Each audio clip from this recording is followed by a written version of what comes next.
Sen güçlüsün. Tamam, bir tane elini aşağı tut. Bebeğim, bir elini aşağıya tut. Korkmana gerek yok. Tahmin kendin. Tut bir elini aşağıya. Tamam, ben seni tuttum, elini tut aşağıdan. Bir aşağıdan tut. Şimdi ayaklarını indir. Hadi şimdi bir daha ellerini aşağıya. Neye bakayım? Evet, biraz kırık ya. Sen oraya nasıl çıktın? Yerine bastım. Hayır.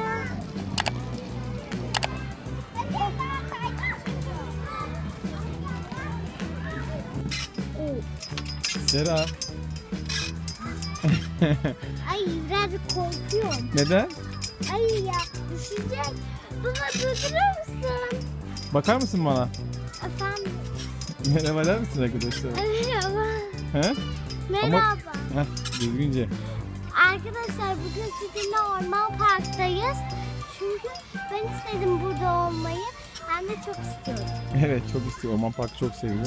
Yeşillik içinde. Gayet güzel bir yer. Ay dur baba. Kork. Bakalım Sera denge tahtasında düzgünce ilerleyebilecek mi?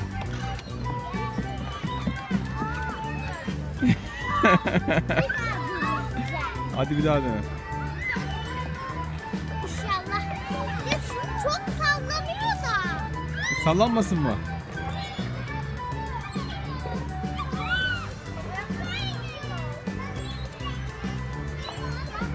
Ya.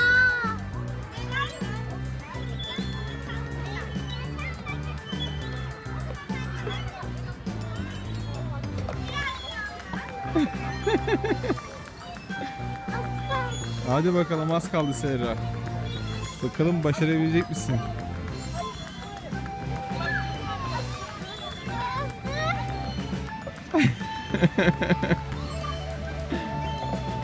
Başaramadın.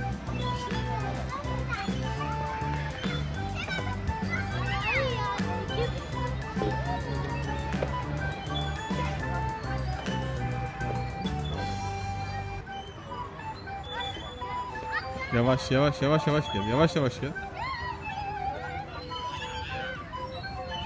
Yaklaştım.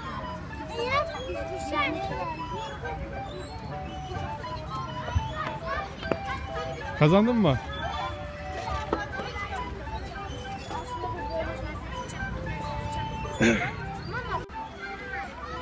Oyun bozan Sera annesine küstü. Niye buraya geldin o zaman? Niye o zaman geldin buraya?